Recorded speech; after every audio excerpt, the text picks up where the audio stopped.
Is everybody here? Buddies? Buddies, yes.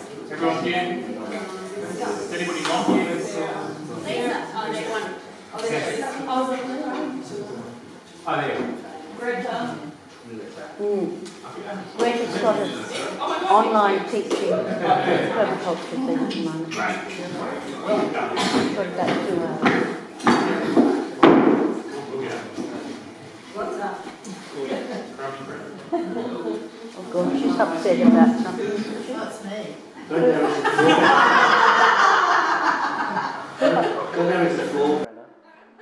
upset I'm having Brenna? such a good day. I'm Who just upset really. her? What did Charlie do? Oh, he made me breakfast and let me sleep in, and I got a massage off Stacey. I'm having a good day.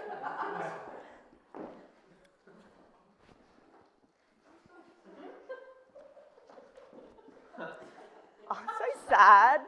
You know, you just wake up and you're like, oh, the world is raining on me. Just like, go to bed and cry.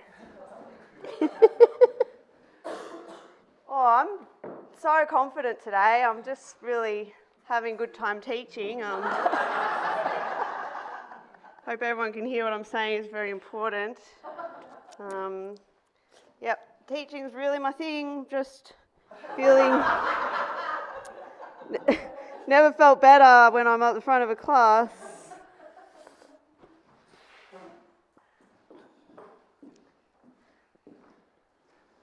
Hi, Sarah, how's it going? What did you have for breakfast? Yeah, what else? It's really interesting. Keep going. Just a cup of tea. What did you have for lunch? Oh, you haven't had lunch. What did you have for breakfast yesterday? Oh. Hey Brenna, we're supposed to be learning something. Oh, sorry. I'm really apologetic. Really bad about that version. What was happening there? What you were saying was matching your Incongruity. Incongruity. You were having lots of fun. Yeah. I never got to study after. It was all about Brenna. It was all about Brenna. Teaching method you can take or leave. So It was actually quite entertaining. yeah. What's the effect of when your words and your body language don't match up? What do you think, Judy? It's confusing. Confusing. So a sense of insincerity. Insincerity. But you always believe the body language over the words. Oh, isn't that interesting? It erodes trust and authority. It erodes trust and authority. Not sure if I'm entirely correct, but body language is instinctual and it taps into that level of consciousness. So when you act one way and say another thing, like Stacey says, you end up going and acting. Yeah, hearing that more loudly. Yeah. So it hits us on a deeper level of the body language than the voice. Yeah. Anything else? It's hypocritical. Hypocritical. Yeah, so what Sarah said, it erodes trust, is important for us as teachers. Because we value trust in our class. Feels good to trust your teacher. Got your best intentions at heart. Feels good when your students, your learners trust you as a teacher. So I've got the number 85 written up there. What do we think that's alluding to? The effect of communication that body language has, maybe? The proportion of information that's conveyed. Is that what you were thinking, Pickles? Yeah. Yeah. So, the words we use, take up about 10%, make up about 10% of our understanding. The other 85-ish% is made up from our voice and our tone. So about 35% of it is voice and tone. And 50% is our body language. So together, voice and tone and body language make up that 85%, more or less, depending on which research you're looking at. How does that strike? I think that words would probably be more important. I suspect it's also different for people according to their learning style. For me, when I hear music that I know there are lyrics to and that I know the lyrics, they tend to take over, even if I know the tune is all that I'm hearing. So I key into words. But for some other people, the words, maybe they never knew there were words to a particular tune, and they can whistle that tune and have no idea that they just put a worm inside my head that's going to keep going for 3 hours. Yeah, so having that awareness in this class on body language, but also we'll talk about language at the end too, verbal language, and awareness that different people's brains, of course, function in different ways. People with synesthesia and other amazing things going on will maybe be exceptions to some of the broader patterns that we hear about. Wayne? There's a match between that statistic that we had earlier in the course that said we're only retaining 10 to 30% of the information that we're presented.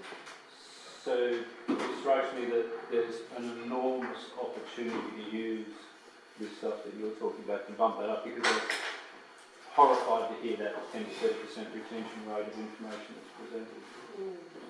So that's the place to make up the ground, I suspect.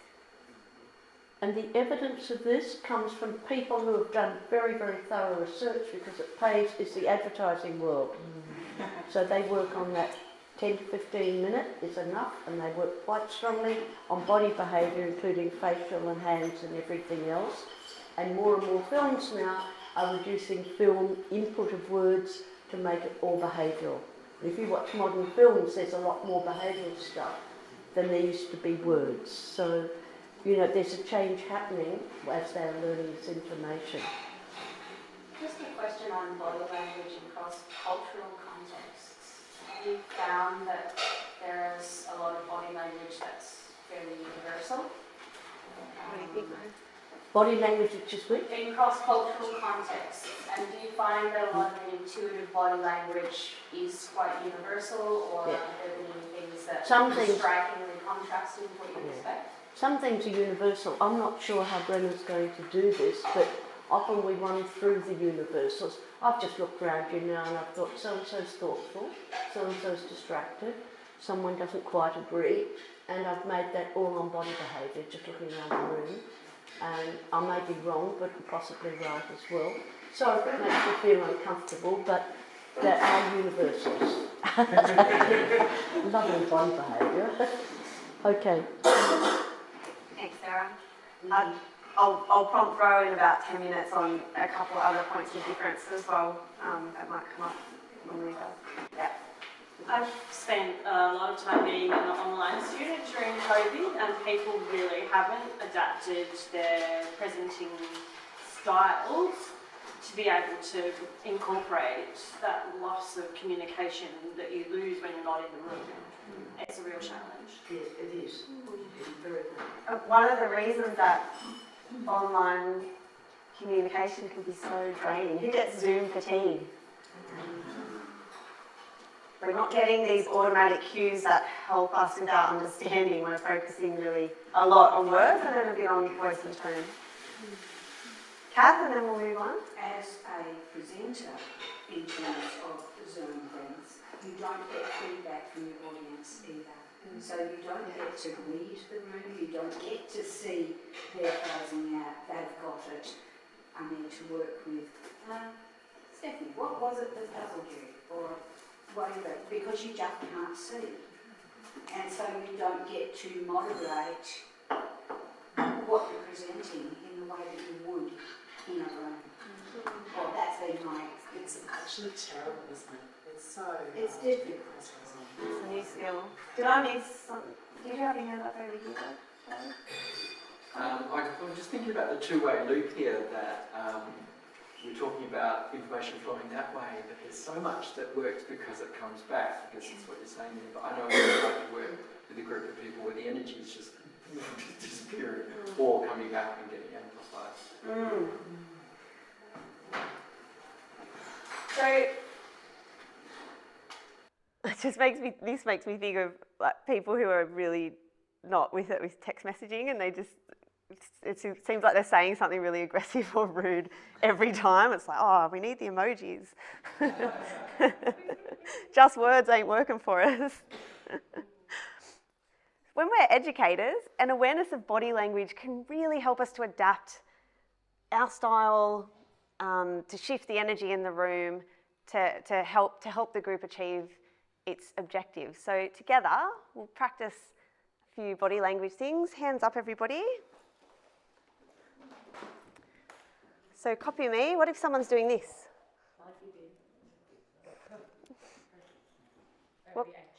What could this mean? Cold fingers, anxious, uncomfortable. They have a baby chicken. Stressed. Agitated. What about this one? Try it out. Look around. Jasper's doing it. How are you feeling? Pretty good. Yeah. I'm tolerating.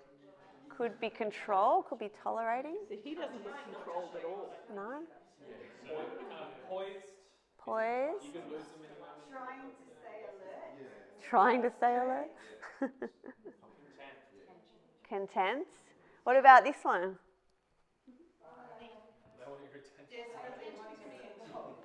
Attention, saying hi, saying bye. What's another hand one? Notice me. Ooh, here we go. What could this mean? Chill or arrogance?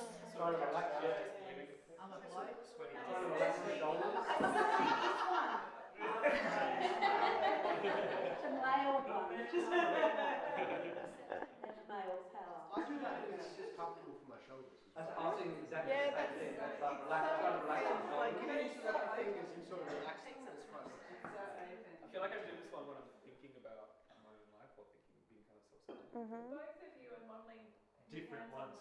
Yeah. Yeah. Quite a Your difference. body's still upright. Yeah. So it's kind of like, what the fuck do I do? There is a difference, isn't there? But it just goes to show how many other things are going on there. Yeah. Like when they're doing this, I was feeling like someone was calm and sort of meditating. That was really So, you know, it can be So it's not just the hands, it's No. something else going on. the face, set the shoulders, where the feet are. It's a whole body thing. It is. One main gesture, isn't it? Yeah. We used like this in class when I was a primary school. That was really fidgeting. That for me is a form of control. Mm-hmm. We were taught that in primary school by teachers that were very strict so that we didn't fidget. What's happening there, Ro? Oh, nothing.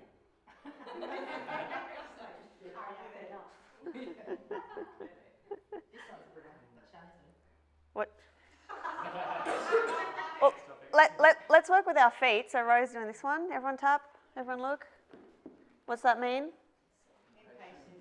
Could be impatient or need to go to the toilet or Want to interrupt? Stimulating so that you don't burst out and start talking. Yep. Some people learn better when they're moving. I just like something. What if you know it already? You've heard all this before. Impatience, boredom. I date a drummer who does it all the time. It's just natural. Yeah. So it can be several things that seem contradictory, but like Jill said, we're probably not just seeing the hands, we probably see the person as well. Or another foot one. What about this one? Twisting. Twisting. My legs are too short for this chair. Wearing your skirt and you're trying to keep your knees together. Trying to keep your knees together. Anything else? Anxiety possibly? Twisting up. Yeah, definitely starting. I find myself like wrapped up like this sometimes. Mhm. Like, oh, that's awesome. Yeah, body language, it reflects how we're feeling, whether we're conscious or not. Okay, so that brings us to talk about different categories of body behaviour. And we often talk about open and closed body behaviour. What might open body behaviour mean? Feeling safe, relaxed, connecting, open to receive. Yep. Yep, approachable. Yeah. What does the body do, which is communicating that it is open? Let's try it out. Yeah. I'd invite everyone to stand up.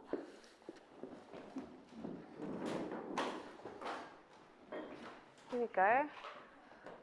So open would be shoulders relaxed, feet a little distance apart, hands either by our sides, sometimes hands behind the back,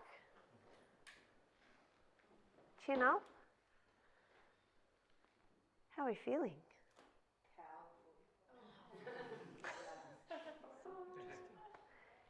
Any comments on this as far as universal body language goes? In some cases, there's difference between male and female standing. So in some places, men have to stand like that, and that's considered respectful. For women, they don't have to, but that is often the way it goes. Prisoners spend a lot of time with very aggressive open behaviour, saying, "Come for me if you like, I'm ready, I've got a shiv in my sock," or something. You know, that's a different sort of thing altogether. That's an open behaviour that's ready and alert to attack, and that's quite different. Otherwise, there's probably not much difference. The universal closed behaviours are pretty universal, and the open ones also. I don't know if behind the back can be like authoritative as well, like stomping around like. Oh no, does everyone recognise this? Well, today, everyone, we're going to talk about, is this the real estate agent, the businessman, the banker, the Prime Minister? What's it telling you? The hands in pockets? Maybe more like the hands in front though, rather than... It can be, but the rocking on the heels is also... Timid and unsure. Timid and unsure. Yeah. Oh, it's often a... Now look, as the principal of this college, I've come to speak to you today about your behaviour, which has been absolutely reprehensible, and the school will not tolerate anyone that's not in hat and gloves. So many politicians elevate That's themselves right. like that all the time. And do the rock. So while we're here thinking about open behaviour, it leads well into a discussion of confidence as teachers. Hands up if we've ever felt we lacked confidence when speaking in front of groups, people, public. Yeah, pretty universal experience. So faking it till you make it as far as confidence goes. It's been proven to be effective. So when we cower like this, everyone do a bit of closed behaviour. Touch your neck. Hunched. We actually start to feel less confident in ourselves. We open up, shoulders back. Yep, hands on hips. Hands on hips. Okay, feeling centered. And then superhero stance. And say, "I'm a confident teacher."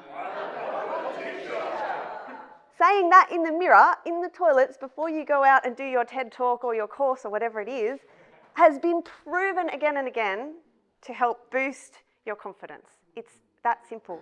Driving along in your car, okay, I'm driving to a thing, I'm feeling hunched up, I'm feeling nervous, catch yourself. And then at the traffic lights, "I'm a confident teacher."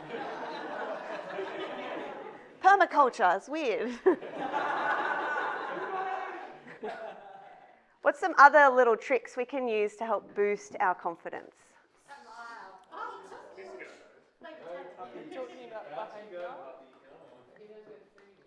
With body behaviour, but if you've got a cracker, you can bring it out if it's not related. We heard smile over here. So looking at yourself in the mirror and actually tricking your brain into believing that you're happy is another one. They use it with people that have depression, but it works for confidence as well.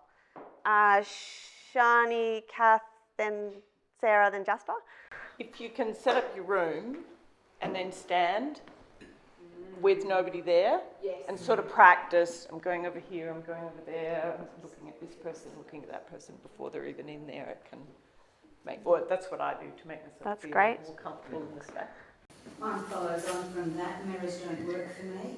I need to be talking to the person or to the space that people are going to be in, and genuinely speaking from the warmth, sounds corny, from the warmth in my heart to that person. I want to give them the information. I want to empower, and I feel my body responds to that. My face lights up, my body language is more open. It's been very interesting while I've had to wear the sling and while I've had to be very careful for this shoulder. Everything else has closed down too. It hasn't been choice, and I'm working with physio and so on to reduce that as fast as possible. Yeah. But it's powerful because it's what my body is telling myself, and it starts to become feedback loop. I'm hearing really focusing on that connection and the learners, taking that focus off ourselves. Excellent. We had Sarah. I sing in the car on the way to Quinlan especially when I notice I'm holding my breath a bit. It's really hard to hold your breath when you're singing. You keep taking breaths. Like, that's too loud and make your noises. And yeah, it's if you can't physically run around in circles because you have to drive to the event, that's another option. I've got a teaching friend that she stands up and she says, let's all take a deep breath together. That's her centering. Also been proven to help the breathing. I was going to say breathing. Oh, Yeah, and singing as well, because you can't, not breathe. The conscious breathing, okay, sometimes they even use the seconds, like inhale for 4, 7, exhale for 8, something. Yeah. Thank you. Can I share a completely ridiculous one? We've got Naomi first and then you, and then we can sit down actually while we listen, unless you want us to try something, in which case we'll stand up again. The mirror thing does work for me. What I do with a mirror situation is I set in my mind all of the teachers that have come before me, the people that I know have trust and faith in me and that support my teaching dream, and I put them on the wall in a special spot, and I put the mirror in front of me so that when I close my eyes, I've got that image of the people standing behind me that are supporting me on that journey, so that I can see and I know that it's not just me. This is about the journey and about the information, about the strength of the movement. I want to reinforce the fact that you make it. Joe Canelli, 9 o'clock in the morning, community event with lots of kids at a big festival. Your gig finished at 1 o'clock the night before. You've got way too many beers. So did your whole band. The 6 of you, you're dressed in purple and red and really bright colours that you feel like. And you get there and you go, we come as a group, we're getting served and like, all right, big smiles, and I wish you want everyone to stand up. Really big smiles, biggest smile you can like, parent your face, and you look around, and I'm going to say yeah, and you're going to go yeah, yeah, yeah, yeah, yeah, yeah, whoa!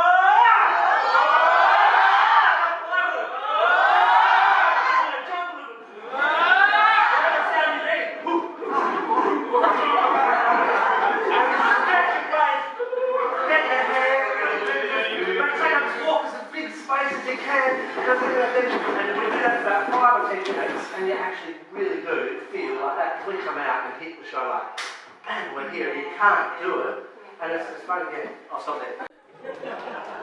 So if we hear a bit of chaos in the tent or the toilets before micro teaching, that's what's happening. To speak a bit on closed body behaviour, there's 3 main kinds of closed behaviour. So this one, oh, here we go.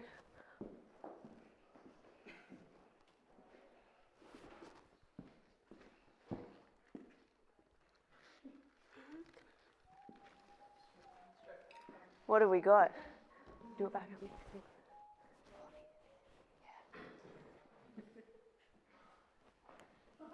What do we think that might be? Aggressive. Aggressive. So aggressive is a kind of closed body behaviour.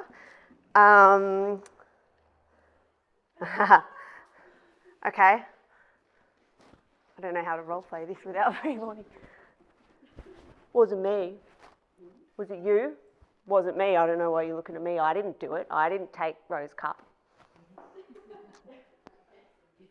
Must have been Ollie. Defensive. Third kind.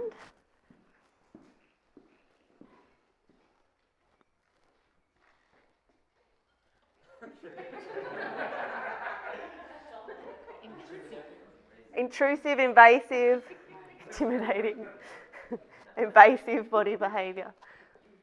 How are these useful for us as teachers? Yeah. Help keep people safe. Read the classroom, the needs of the learners. Who's been in a class where you had an awareness of the body language of learners, but it seemed like the teacher had no idea?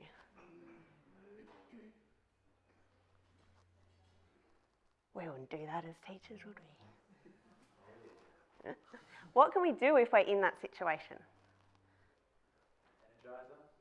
We could suggest an energizer. Hey, I think we need a break. What do we say about a 5-minute stretch? If we're co-teaching, been 45 minutes, let's get out there. Really great to have a co-teacher who can pull you up when we've all been sitting down for too long, because sometimes your mind's on other things. Great skill to practice. Any thoughts, Ro? Yes, there's one that's come up recently. It's extremely important. It's now universal. Is this? So you, Shani, you were doing a really good job today, and I was really pleased with you. What message is going there? Although it's not aggressive. Did you find it? Right. Look at her body behaviour. Look at Shani. Okay, so basically everywhere I've gone, pointing is out. What people say is, Shani, would you like to speak? So the hands open, the palms out, and you know, that was a really useful information you gave us today. Okay, but this has, or everywhere in the world, replaced that. And sometimes teachers have got that, and it takes a while to break. So just being aware of yourself, and in your teaching, you can ask the person who's going to be appraising you whether you'd like feedback on any body behaviour. It doesn't work because you might never get it again in your life unless someone's angry with you, and that's unpleasant. So if you can use this situation here over the next couple of days to get trusted feedback. If you'd like to. That's funny. Who's ever used the PowerPoint? As in, like, yes! I do that all the time. Powerful, wow. I think sometimes it's good to film yourself too. If you film yourself, you can actually look at yourself, and I've done that. Looked at my legs being crossed, and yeah. If a teacher did notice a particularly large amount of behaviour in the classroom, for example, everyone's very strongly disagreeing, some of the permaculture teachings would be quite confronting to some learners. Can that then be used as an opportunity for more learning and discussion, as in calling it out in a nice way? I can see that a few of you might actually not be agreeing with what I'm saying. Can we take a moment to discuss our feelings? So use it as another opening rather than as an affront. I wouldn't tell them. I'd just say it looks as if there's time for a break, or I've spoken too fast, or it's not clear. Okay. So you can just think for a moment and tell me what isn't clear or what needs to be repeated. So I wouldn't say, I have noticed you are like this, because I don't want to report on what I'm observing all the time, because then they feel under the microscope. But could you also then say, what are you thinking? Yeah. Yes, what are you thinking about this is a very good question, entree to getting stuff in. Mm-hmm.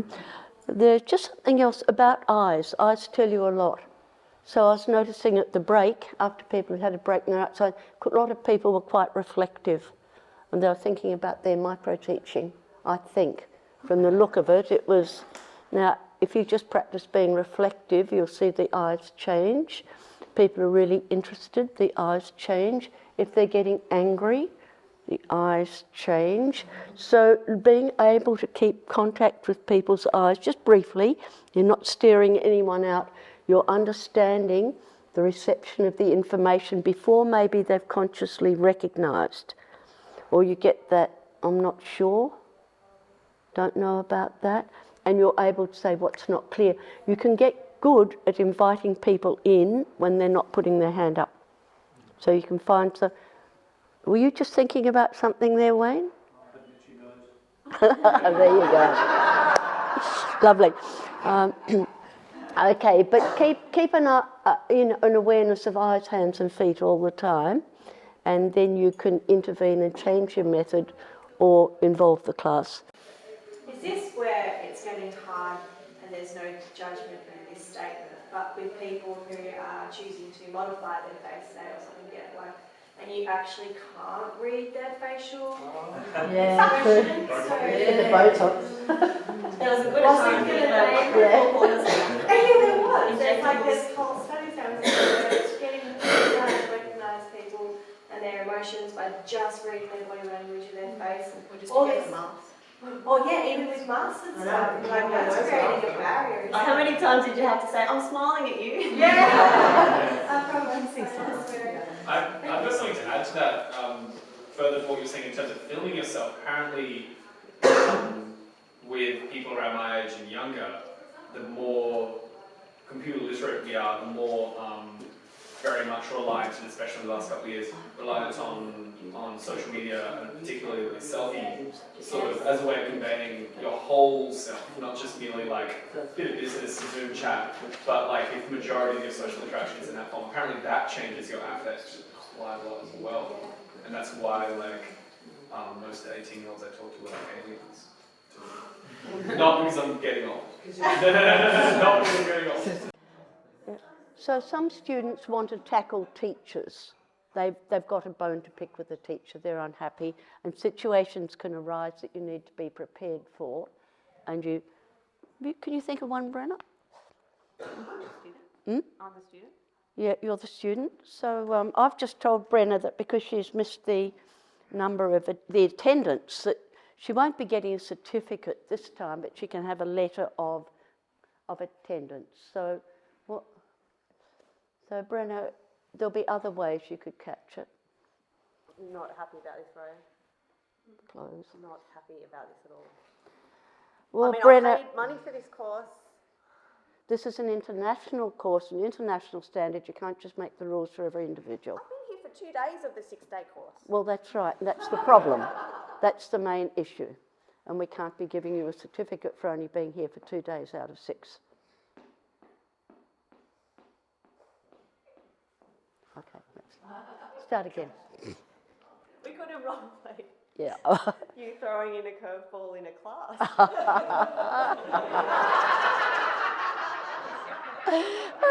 Fantastic.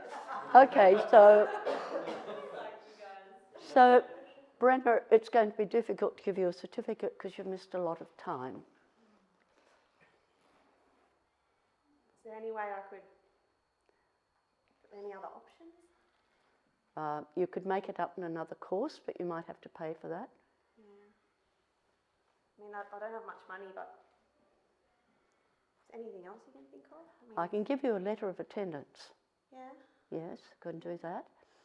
I can recommend you to some other course. I can suggest that you might be able to work those 2 days out with another teacher at some time. That sounds pretty good. All right, well, let's follow it up with the next course. We'll find out how to do it, see if you go. But the most important thing is someone comes at you in an attack. Change your body behaviour.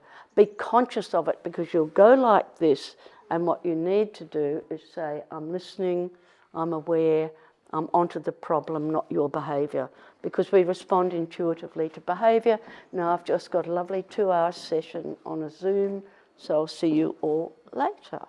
Enjoy the rest of the session. Thank you. Oh. Otherwise you'll be on record twice. Yeah. Okay. Thanks. You've got. Where is? So this was body behaviour, and we're going to move into, or body language. Going to move into verbal language, but before we do, I'd invite everybody to stand up quietly, find a partner, stand back to back with your partner, and without speaking, we're going to play quick draw expressions. So I'm going to call an expression and you turn to your partner and give them the expression. Spread out a little bit.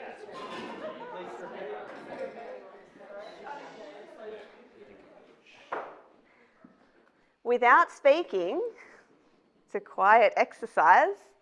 I'll call out a few expressions, one at a time, and when I call one out, turn to your partner and give them that expression. All right, try the first one on for size. Surprised.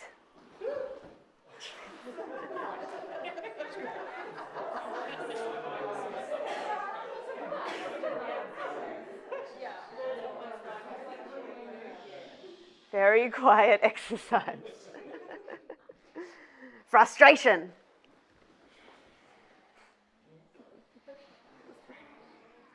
Okay. Interest, intrigue.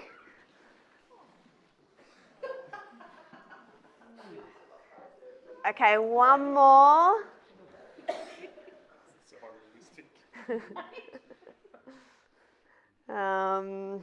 Enthusiasm. All right, back to our seats.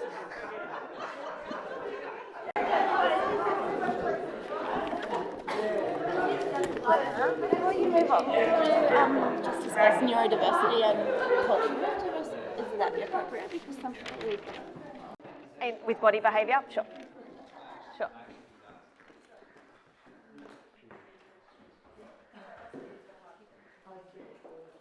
So very, very quickly, and we won't have time to discuss this, but it is important to name, and thanks Jodie for bringing it to my attention. We're doing our reading of body language in our groups, in ourselves, in our co-teachers, always with an awareness that people have different needs, and sometimes people with neurodiversity, people who are neurodiverse will express their body language in different ways.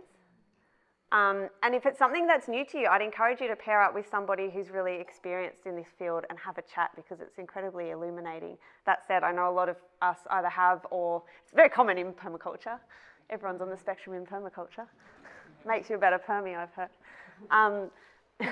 A lot of us, as awareness grows around these issues, knows either are or know people in our families or close circles with neurodiversity. So thank you. It is an important point. I would love to spend the rest of this session on it, but we just can't today because we're about to dive into NVC, non-violent communication. So this is the first taste of a few kinds of verbal communication that we're covering in the second half of this session. And as we mentioned before, we do have an expert in NVC here in the room. Rachel over here. NVC. What does NVC mean to you, Rachel? What's a clear summary of nonviolent communication? So in NVC, when we talk about what's violence, it's anything that causes harm. And it's actually a little bit different to the UN definition of violence. So in my last workshop, I looked at the UN definition, United Nations, and their definition is someone with more power deliberately harming someone with less power. And Marshall Rosenberg, who developed NVC, doesn't even add those things on. He's just defining violence as something that harms, whether it's intentional or not, and whether it's sort of going up or down in power structures. So NVC is a language and behaviour and way of being that's not causing harm. That's the simplest definition. It's a way of living and a set of tools, practical tools that you can use. It's based around language. Thanks, Rachel. Really clear definition. So there are steps that we can go through when we're learning how to use nonviolent communication. And then the more that we practice these steps, the more we internalise them and the more natural it feels. And Rachel has some fantastic resources about this. So I really encourage you to have that conversation with Rachel today. And there'll be resources, we'll point to them at the end of this if you're interested in learning more. Okay, I'll do it this way. Ba, ba, ba.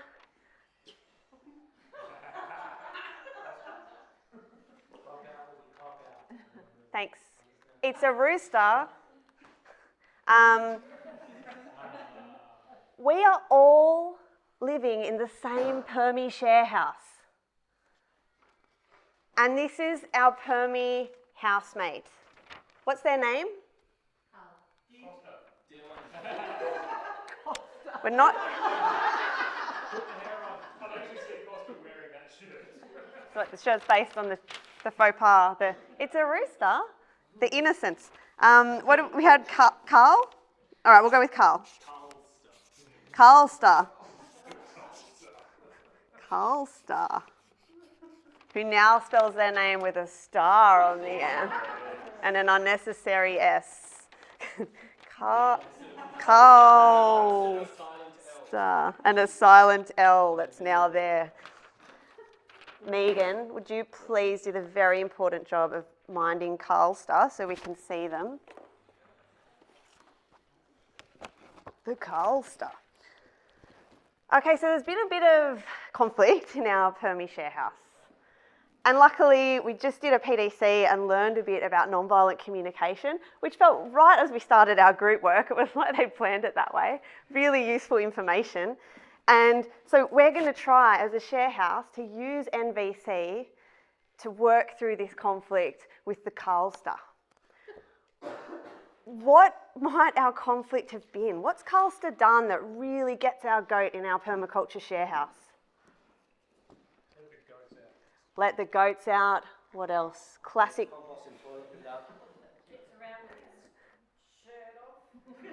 Kicks around with his rooster out and his shirt off. Leaves the compost toilet seat up. What other Carlster behaviour?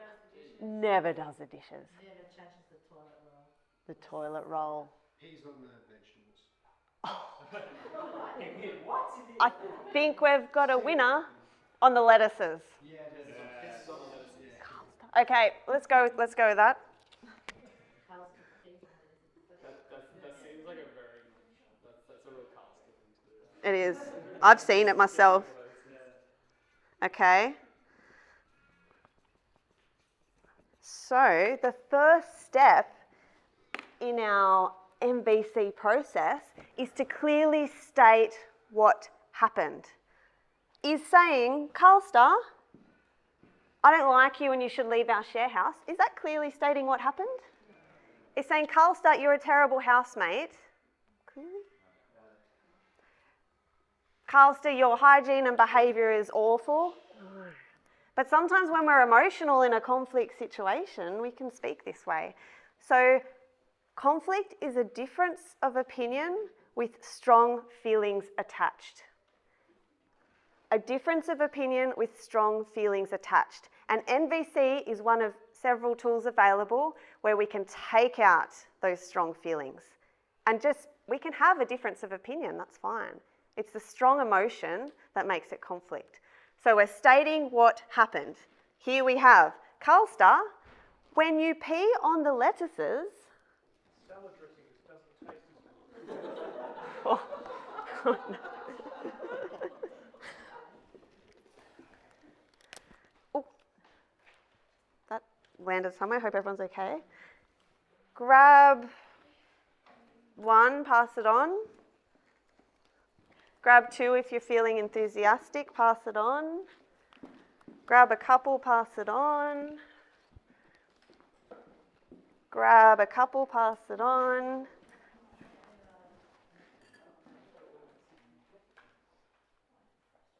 There you go. I'd like one. Yeah, one, I have one. There we go. All got a card? In the middle got a card? Okay, looking at your card, this relates to the second step on NVC.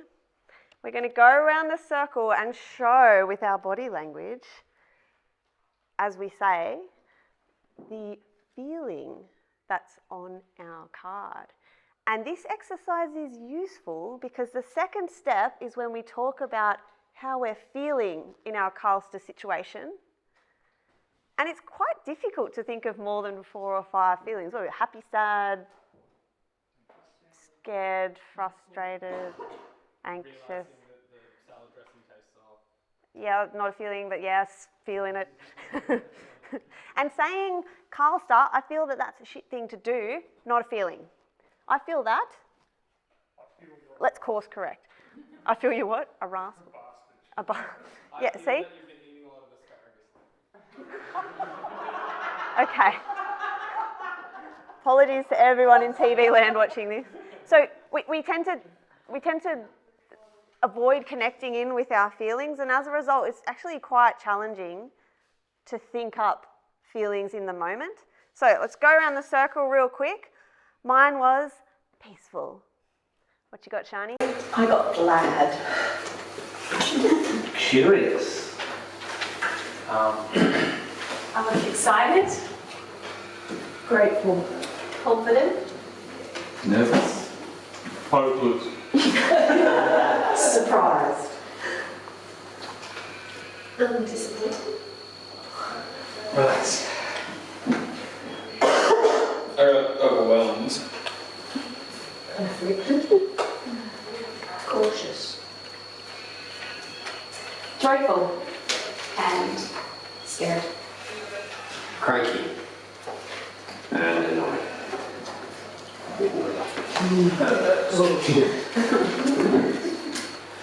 Hurt and upset. I got bored, restless, and troubled. I got anxious and afraid. I got jittery, relaxed, and fragile. I got I'm frustrated. I got amused and concerned. I got apprehensive and exhausted. I got furious and touched. I got amazed. Great feelings there. These were coming really handy with the second step. We are going to tell Carlstar how we feel when they pee on the lettuces. What's a feeling? Who's got a feeling that's relevant? Curious. Curious and upset, and we'll do a third one. What's one more? Relieved. Curious. Relieved.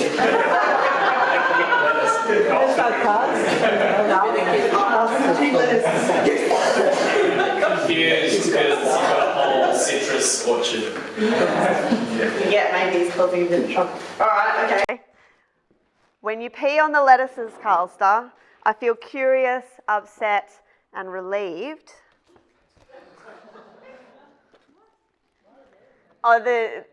Because you didn't like lettuce anyway, so. The third part is when we identify our needs. And this involves really taking a breath, taking a step back, and it's a powerful reflection on what needs of ours aren't being met in this situation. This is what helps us really articulate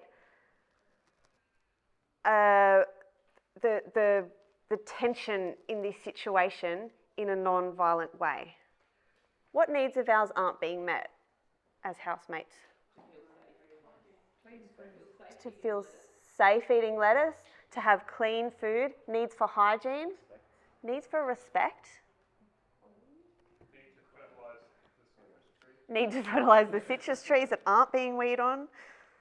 So how about we put respect and clean lettuce? Lettuce, beautiful. Thanks, Carlstar. So when you pee on the lettuces, I feel curious, upset and relieved because I need respect and clean lettuce.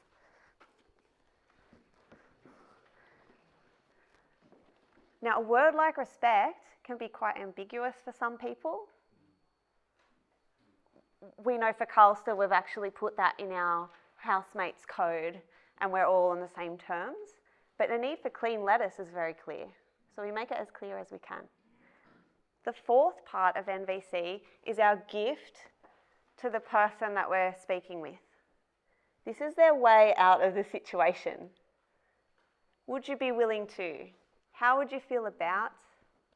It's where we offer them an action they can do, a concrete action, and they can say yes. If they say no, we work with them to find one that's amenable to both of us. What might Carlster be able to do to remedy this situation for us? We're not being passive aggressive, mind you, we're being genuine. Would you be willing to pee, wait, on the citrus, we'll do that. That's a bit of give and take. Dilute your urine before you put it on the letter. Are you willing to piss in a furrow? If possible. Please use this bucket so that we can choose where to piss.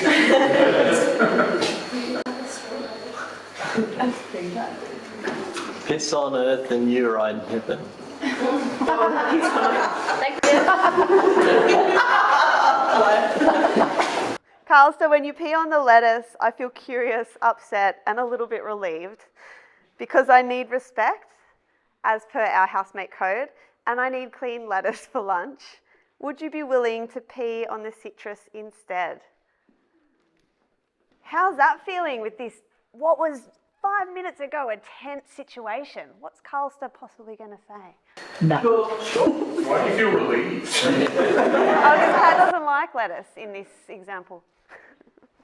Because it was funny. In an ideal situation, he'd go, oh, sorry, sure, yep, I can do that. Who's actually used NVC in an effective way, as I know, Rachel, you have? Absolutely. I feel like I did without knowing what it was. Yeah. Gemma, when does it work for you? Always. Yeah. No, I did a workshop in Sydney, 2-day workshop in Sydney, maybe 6 or 7 or 8 or 9 years ago.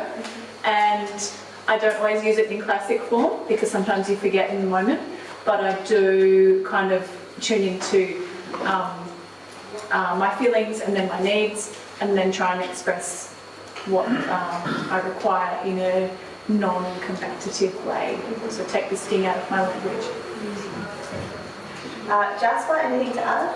Yeah, there's this, I guess, within the family that comes up quite a bit where maybe not such a formal way, but better say something as being in touch with their needs and usually with mother and cousin writing, like instead of saying, oh, we don't do that, say, well, rather than you do that, I feel scared because I value you not falling off the log or something like that. Yeah. So you can seem wooden in this scenario, and we say, oh, you know, maybe Carlster wouldn't want to leave, or wouldn't want to agree. We can't always reach agreement. This is a tool to help diffuse the emotion in a conflict situation. And I had someone on a course who said she learned about it a couple years ago. She'd gone out and started using it as kind of a joke. Her and her daughter started using it with her 3 teenage sons. When the dishes are left in the sink, I feel frustrated, upset. Would you be willing to clean the dishes before you go play video games of an evening? Or because I need a clean kitchen, would you be willing? And she said it worked incredibly. And they literally went through the process every single time. And the boys went, yeah, fair call. Yeah, I'll start doing the groceries. Yeah, I'll stop eating all the ice cream. Who would have thought? She's cracked the code for teenage boys. Anything to add, Rachel? As a teenage boy, I remember having NVC used on me and completely being defiant and being like, so like, it can backfire, depending on who it is. But on a personal note, this has been really useful for me to, in a moment of conflict, to gain clarity around what actually happened. What am I feeling? What are my needs in this? And what's the way out of this situation? So even running through the process in your head, that's probably the most common use of it, at least in some people's experience. And then you can step into that without the heightened emotion that makes the conflict into conflict. Rachel? Thanks, Brenna. That was really great to introduce it in a live way. So some stuff that I would add to that for the teenage boys. My mum started doing this when the youngest of my siblings was the last teenage boy to fly the nest, and he was also pretty resistant because it can be a bit sort of rigid, formulaic, and especially when you're first starting, because you're literally building new brain pathways in your head. And it takes a while to strengthen those, and you do that just by repetition and frequent practice. And he now goes and teaches with Mum at her NVC workshops, 30 now.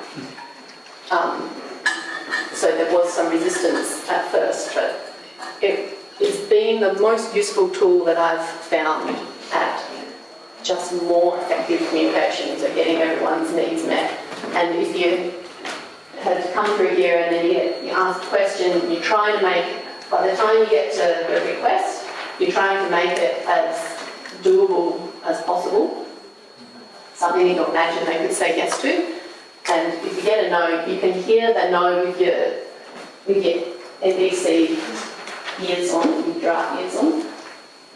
And one place you could go then is to guess these same things for that person. So here I've expressed to them what's going on for me, and I could also sort of step over and guess what's going on for them. So what might they be feeling, what might he be needing when he's going and winning.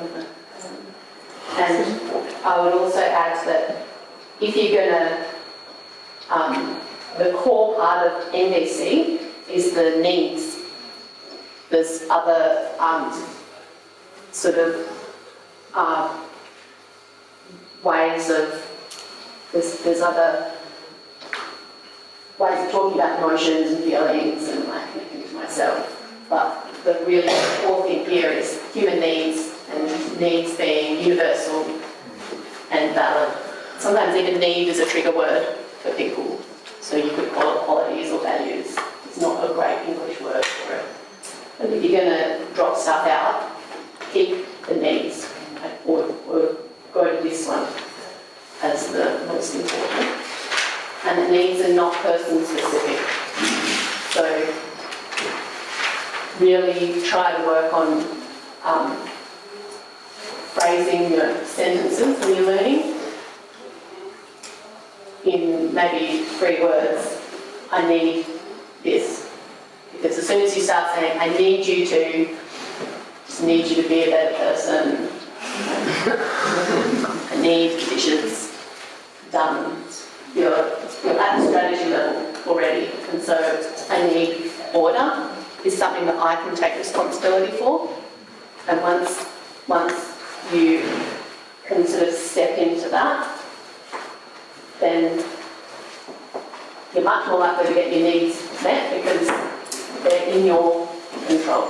And no matter what the other person says, whether you get a yes or a no, because my needs aren't person specific, I can find another way to meet my needs. If I need order, I can ask myself if I'm willing to do the dishes or put that lettuce in the compost.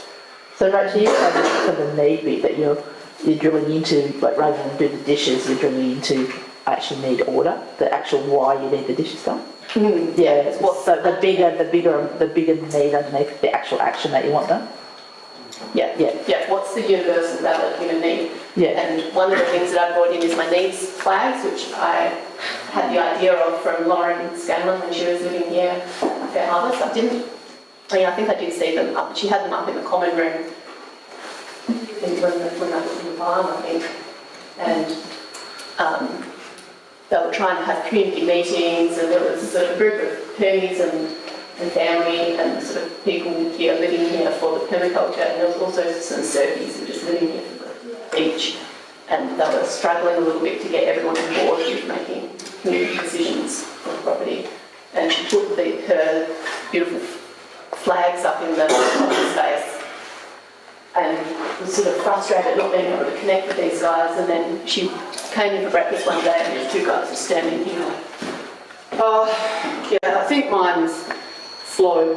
And the other one's, oh, yeah, I think fun is the most important one. And she just kind of crept behind the door.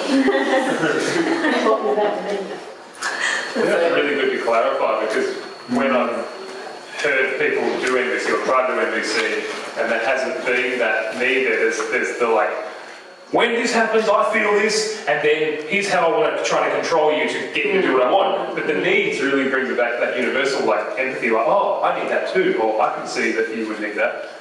So I think if there's any hint of like, of that Trying to make you do something, it doesn't work. Like this is the way they sort of rope it back and do that compassion. Yeah.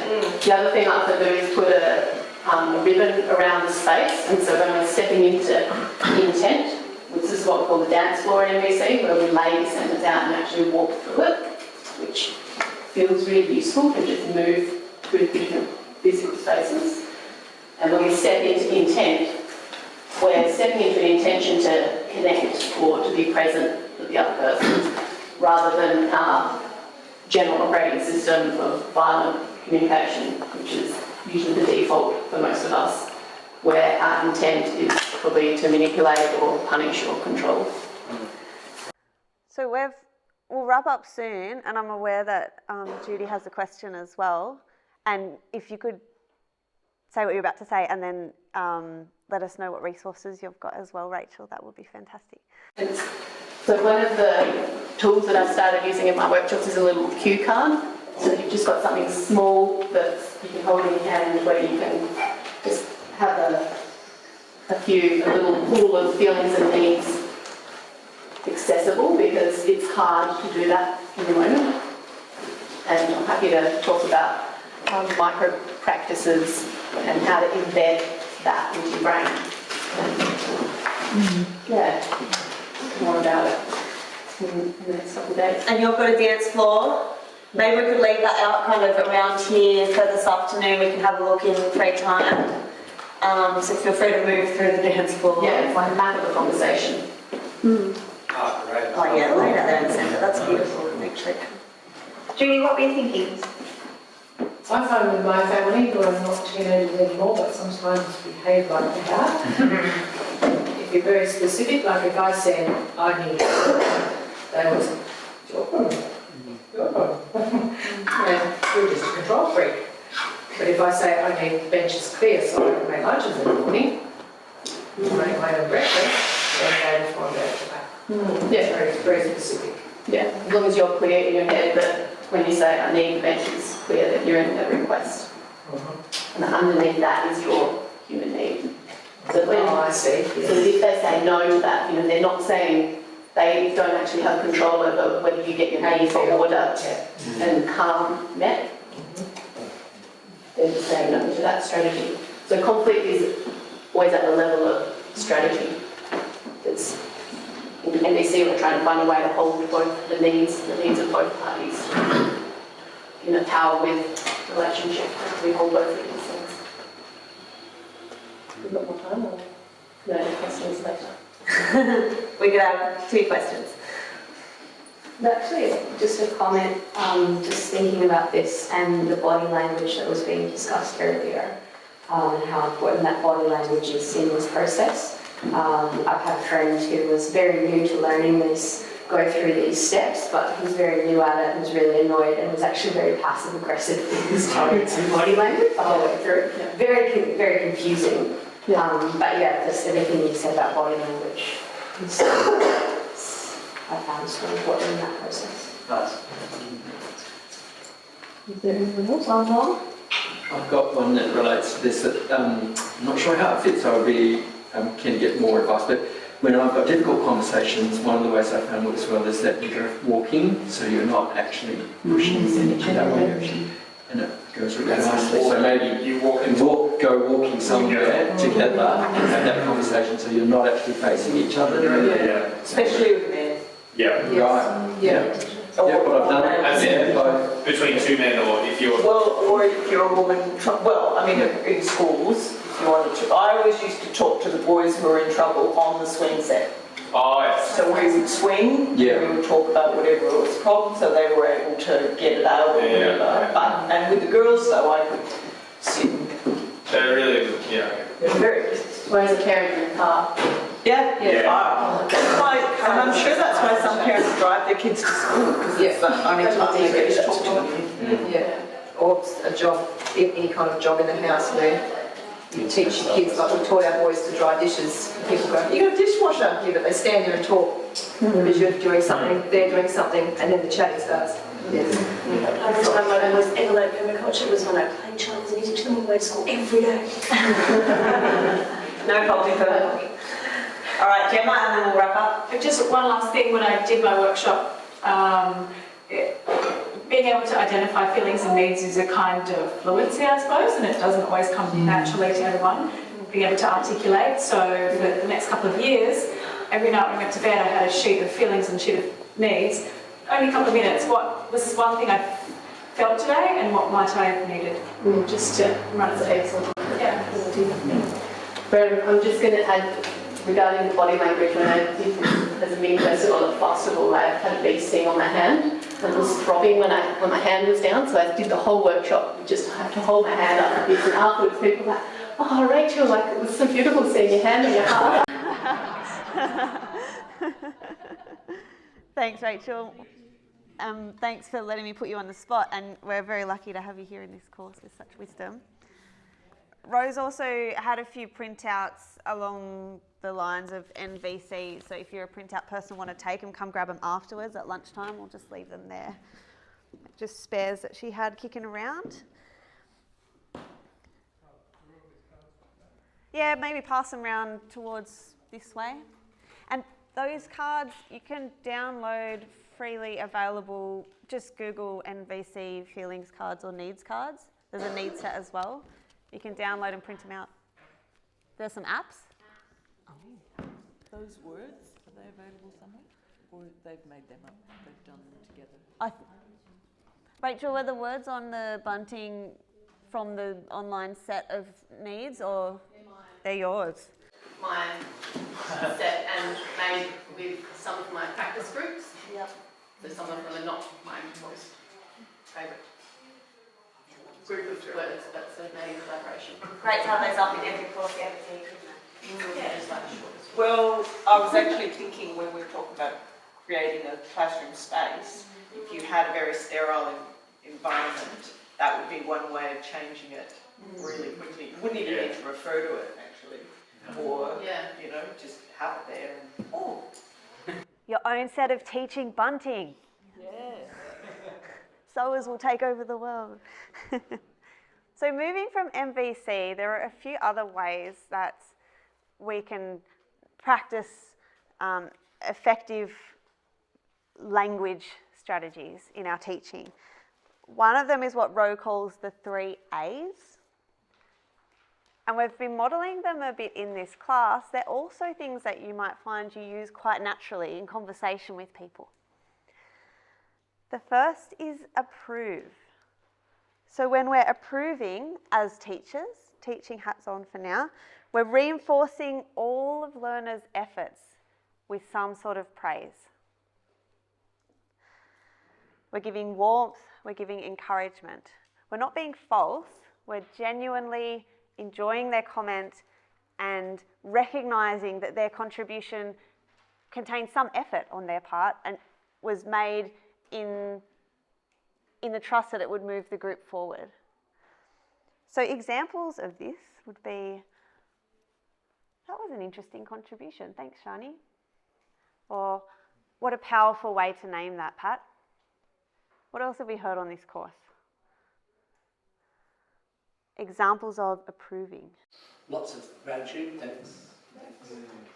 Good suggestion. Great suggestion. Yep.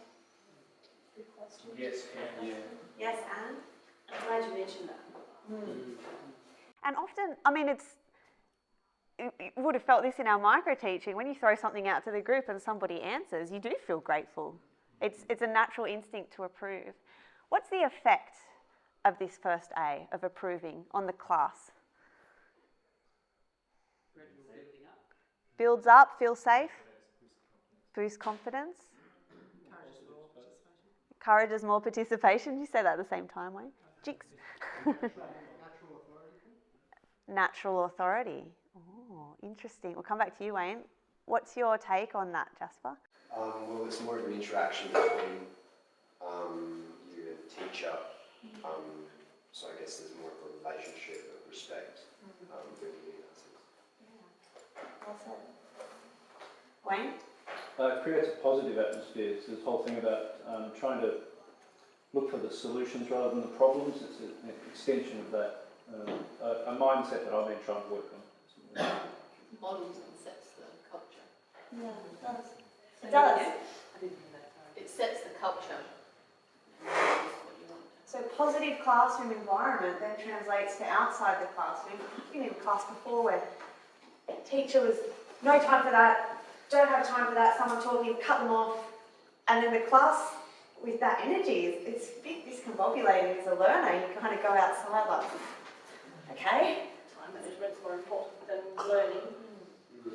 No, we're here to learn, not to manage time. So it kind of multiplies energy, like by encouraging them to contribute, you take a bit of work off yourself.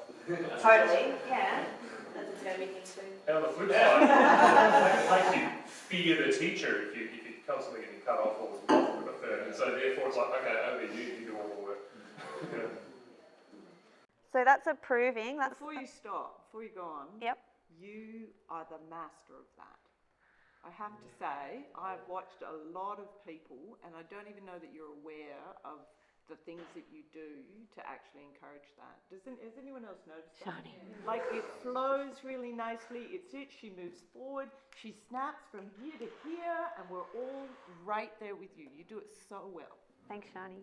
Beautiful example of approving. So meta right now. As do the other two, not special, as do the other two.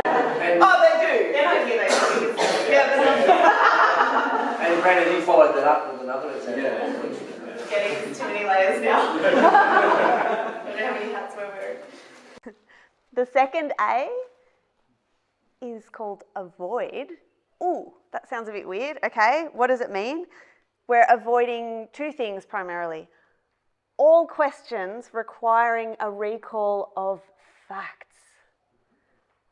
Role played that with Ro this morning. We did scale yesterday. Can you please tell me how we do scale? What's another example of when teachers ask us to recall something that's really hard for us to know? We just learned how sun angle and the height of the windows and the width of the eaves, how that affects passive solar. Can someone tell me what the angles are and what the measurements of the window should be?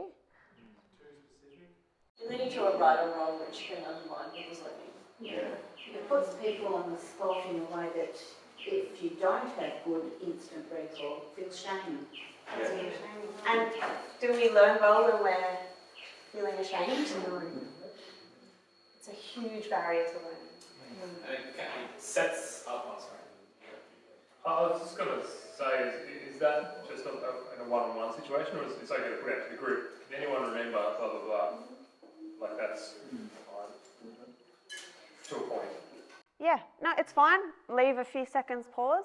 When we're pausing, 1 permaculture, 2 permaculture, 3 permaculture, 4 permaculture, and then we jump in. 4 permacultures is an appropriate size pause. Sometimes in, say, a meditation or facilitation course, you could go longer with the pauses because certain courses have a different flow. Other times in a short workshop where people don't really know each other, shorten the pause. But thanks for bringing that up to the group, that's valuable. We're avoiding questions that put people on the spot and require a recall of facts. We're also avoiding responding to incorrect answers in a way that embarrasses people or in a way that focuses attention on that answer. So if I asked, what's a plant that grows really well in Margaret River, what would an incorrect answer be? Coconuts. Thanks, Jasper. What else can we grow in Margaret River? What does the group think? What other answers have we got? So, surfies? Permies. So we're not belittling Jasper. We're not saying what a silly answer, coconuts in Margaret River, you've got to be crazy. Saying, yep, thanks. What else? And then we're focusing our attention, oh, somebody said broad beans. Yes, we've had broad beans a lot, haven't we? They're fantastic, okay. So just diverting the attention away. Why do we do that as educators? Oh, Rod, yeah? So I just had one query that there's another student in the room and they're going, Oh, so can coconuts Yeah. grow here or not? Yeah. Imagine it's blatantly incorrect. How do you? What do we think about that? There's a way of handling it, They're that's not- okay. What can we do? They're not going to remember everything anyway. Oh no, I've got coconuts for I think sometimes if you ask the group of kids, the kids Yeah. will self-monitor. Like, they'll say what the answer, and it's not coming from the teacher then, it's coming from. They might want to allow the children to self-monitor each other though, because they might not be nice to the kids. Yeah, it's a they question often- whether you not can much like, experience. respond to it yourself or kind of put it up to chance by being like, anyone else have luck growing coconuts in Margaret? It's not that way, but like, you know, it sort of has that. Sarah Faye and then Wayne? Yeah, I have the same question as well. It's, you know, where do you draw the line between encouraging the students and not putting someone on the spot saying you're wrong, but also sticking with the integrity of correct information? So yeah, is there another way to say, is it okay to gently say, you know, it's a good guess, in my experience that might be a little bit outside of, you know, coconuts might be outside of the natural growing range of the Margaret River. Maybe there's some certain conditions where it could work, generally speaking. That would be, you know, to sort of not say it's not totally wrong, but generally not. So options are, you either know your group or it will be a new group. There are two scenarios. You might know the person, you might not. I know Jasper, so I'd say, what are your reasons for that, Jasper? And he might say, I grew one in Margaret River in a greenhouse once. Fantastic, okay. He might say, I'm not sure, I'm just guessing. It might be first day and Jasper's really timid and speaking up and trying stuff out, and it's more appropriate to just move on because it really doesn't matter. The main thing is that we're all speaking. So read your context. Wayne, what were you thinking? I was thinking, in that case, coconut, where did you see it? Well, yeah, it's just down on the main street. Okay, does anybody else know that? Okay, maybe it was this palm species. Okay, move on. If people can justify their answer, that answer's correct. It gives that context. And most people are speaking from their truth, or they're just throwing things out there. So a safe classroom environment also makes it feel less terrifying to be wrong. Sometimes people are really okay with oh, yep, that wasn't right, but they grow better up in the tropics. Oh, yeah, okay, that's great. So it depends on the tone of the question and a lot of things. We've got Shani and then Charlie. I think one of the things is energetically kind of not to give that wrong answer too much. So, you know, coconut, move on, da da da da da, and you as a teacher then summarise, yes, these are things we can grow here, blah blah blah blah blah, and you leave out coconuts. So you're reinforcing the recall of the 3% and then reducing the impact of that. A slightly more awkward example is when two co-teachers disagree on something. And I had a situation in my first PTT that I taught on where one of us said, nitrogen fixes, get nitrogen from the air. And the other one said, no, nitrogen comes from the soil. And then spent the next 5 minutes arguing in front of the students about which was right. And it was super awkward, and then we debriefed, it was like, let's not do that. But in that situation where one teacher has an opinion, and it turns out like we were actually both right, because we were talking about the same thing, except we just didn't tease it out. So in that situation, what would you do as a teacher to kind of align with the other teacher? Sure. It's an important point, and it's a little off the 3A's, so we'll just contain that quickly. And it would be great to put on the parking rack because the sitting tree and revisit on the last day. And I'm aware Pat's got a question. We generally, as part of our teaching ethics, if you're teaching as a team, we're here to support each other. And we've had that, Rod, where check in at the start, how are we doing? And if someone's way off topic, support them in the sidelines. Doesn't look great to jump in and correct somebody in kind of an aggressive way, and as a learner, doesn't feel great either. So you can always have a chat afterwards and encourage them to bring the correct learning back in a different way. Pat, then Kath, and then we're doing the 3A, so we don't take up too much of our lunchtime. What was the second sentence of the second day? Avoid questions requiring a recall of facts, and avoid responding to incorrect answers in a way that emphasises that answer or embarrasses. Thanks, Ollie. Kath? I was just going to say, if you're disagreeing with somebody else who's co-presenter, if you've got time to do so, what makes you say so? Because that can then not only resolve it, but it informs your otherwise confused group. And always wanting the best for your co-teachers is a great mindset to be in, because we've all had experiences where the people organising it were kind of clashing on things, and it just doesn't help for the safety of the learning environment. Third A, assist. When learners are struggling to answer something, help them out.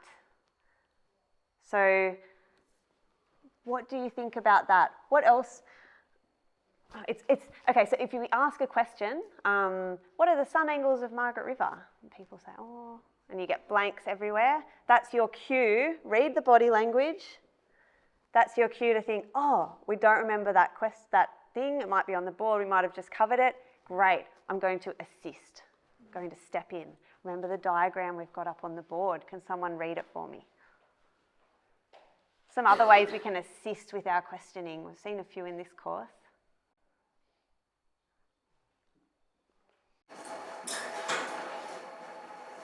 Give options to begin with, and let everyone see them and then work them out, help them work them out if needed, but the answers are pretty much there. It's a matter of deciding which one's appropriate at that time. And yeah, that's a beautiful one. Options increase the safety. Can I explain that more clearly? Yep. Who would like me to rephrase that? Sometimes when people don't understand, it might have been a language or a hearing issue. They might not have been paying attention. They might not be understanding jargon. So always offering a second chance. Asking you to repeat what you said.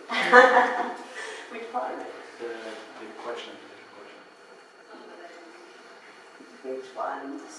Definition of what comes after assist. What are we assist? What's assist? Yeah. What things have you seen on the course that are examples of that? Yeah, so assist is when learners are struggling to answer. We help them out with a prompt. You did great front-loading the other day when we were doing the design of the learning area. That we really brainstormed as a group and then immediately went into the task. So that thing of really giving that information right then and there and then asking them to do something. Yeah. That sort of proactively avoiding it. Yeah, designing that assisting into lesson plans. Shan? Sometimes if there's like silence, it's useful to just stop for a minute, answer the question with the person next to you. So you're taking it away from that, and you'll find then people will feel more comfortable to actually. So see if you can cheat off your partner and that. So when we're thinking, Jodie, you had something? I was just going to say, like scaffolding, when you broke it down smaller, when it's too much. Yeah. So we never know how a question is going to land with a group, do we? It's part of the beauty and chaos of being a facilitator. Try things, wait, count your 4 permacultures, and if it's not landing, jump in and give a prompt. Now, on the topic of prompts, there is something called the Great Australian Insecurity Accent. It's when we say, are we all good? Is that clear, everybody? How are we doing now? All good to go? Got it all? What's that about? Yeah. What's happening there? You're making a question. You're making a statement. It's As a question. So when I say, is that all clear? What do we all do? You're telling us it needs to be all clear because we're moving on. Is that learner-centred or teacher-centred? Teacher. Now, this is also something we tend to do in conversation, so it's not necessarily a sign of our grand teaching egos. It might be a conversational habit. But when we have that power in the space of being the teacher, and we're always trying to equalise, we're trying not to abuse our power. If I say to a room, are we all done? Is that all fine? All good to go? Almost everybody says, yep, even though they're thinking, I have no idea what that was, and I really want to ask a question. What are some better ways that we could assist or sum up a class? you feeling? Does anyone need help? Yeah. What help do you need? What help do you need? Brilliant, Kath. How can I explain that more clearly? What's not clear? Who would like me to repeat the question? No? Are there any further questions? Or we'll run out of time and we'll get afterwards. Again, can I... Over there. Other than avoid yes and no's, not are there any further questions? What further questions do you have? Please see me after we've run out of time. Yeah. And so I want to, this is great. So I've got the insecurity accent. I'm just going to write accent here. So that an example of that is, are we all clear?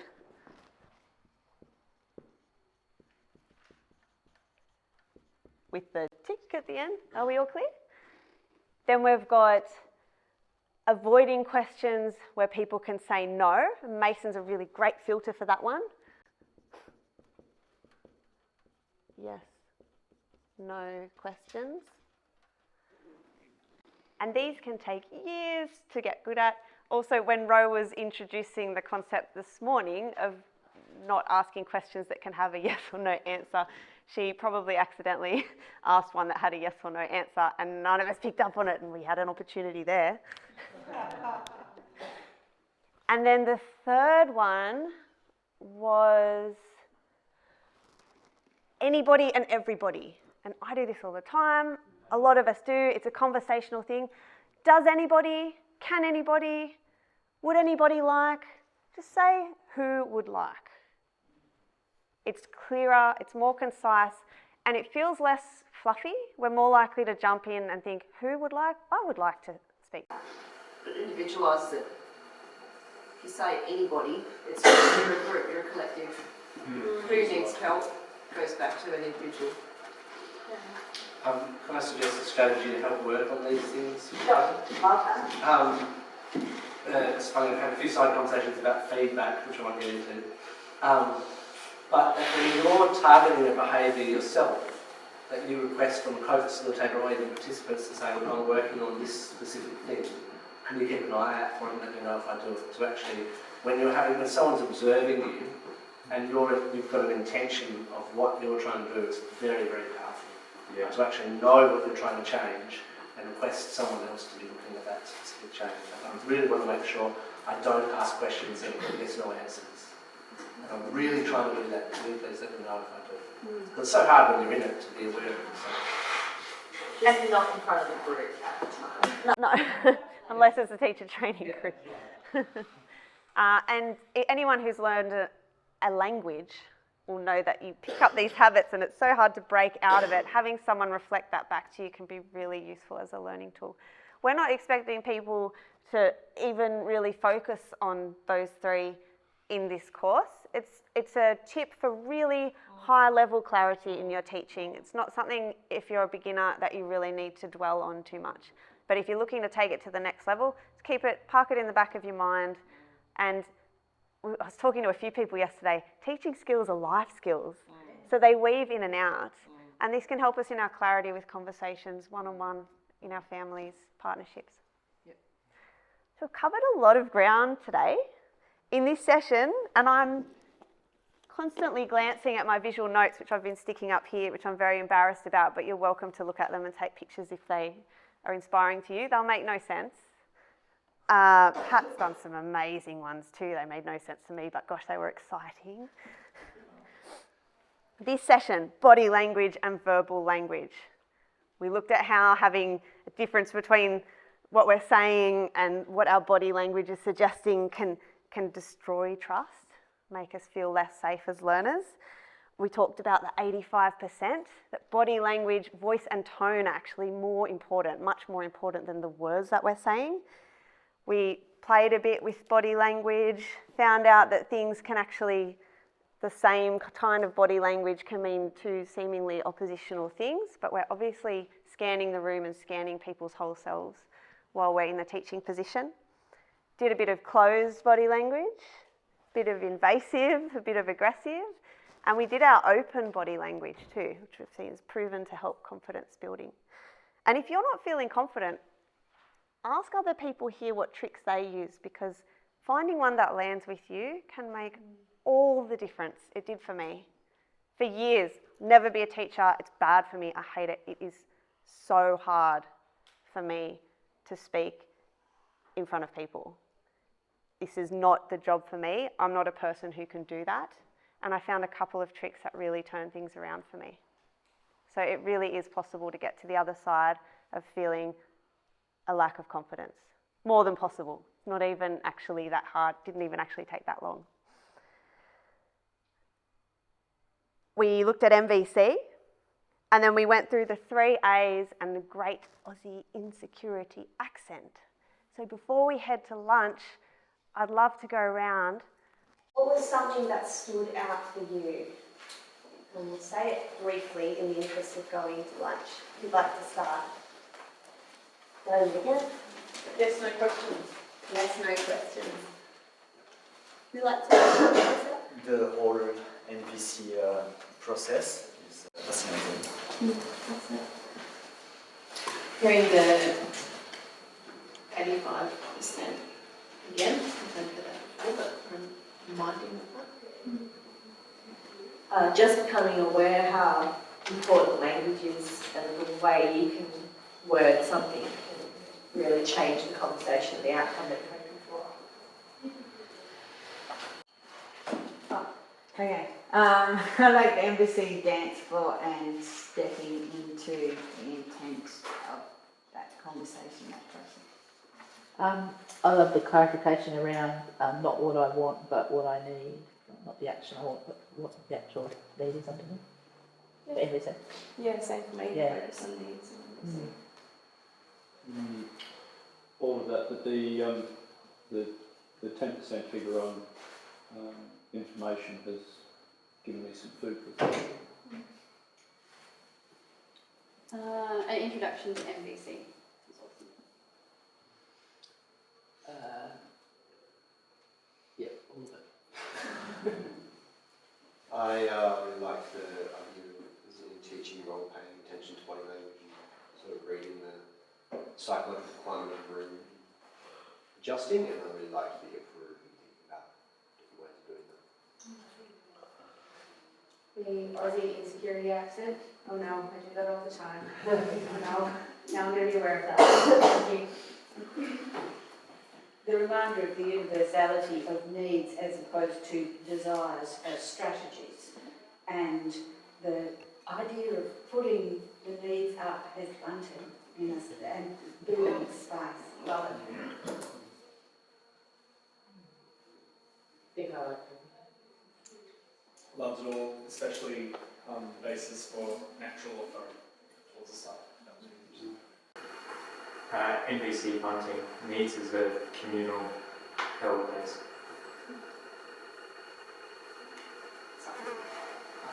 I really like the 3 A's.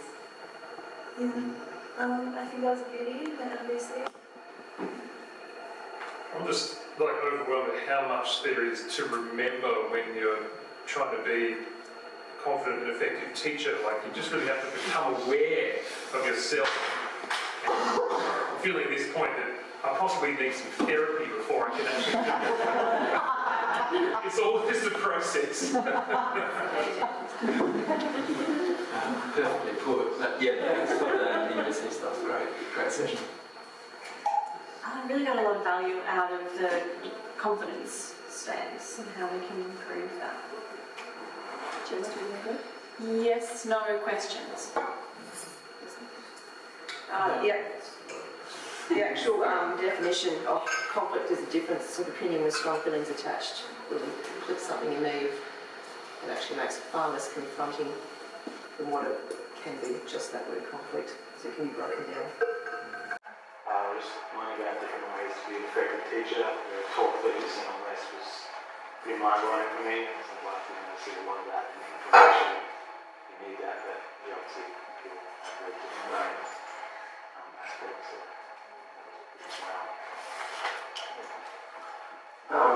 I practice, and these frameworks to reflect in practice. And I've done a heap of NVC.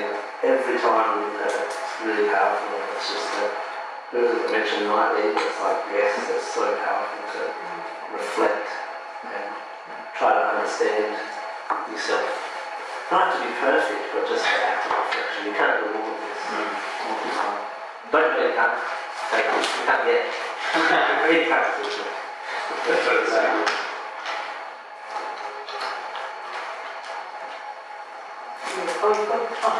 Sorry.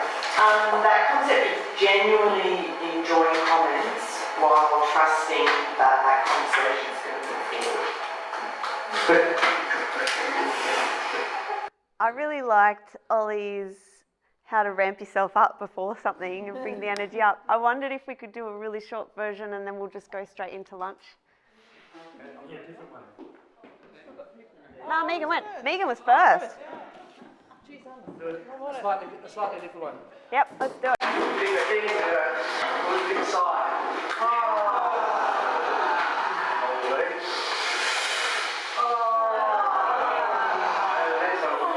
Really big side. And then just going around, and that's similarly like the body in your face. And something then go backwards a little bit, back the other way. And then the other one we love putting your legs to the opposite hand and doing that arm. Go this way, and then your body bends. Really rotate the shoulder one, lift it.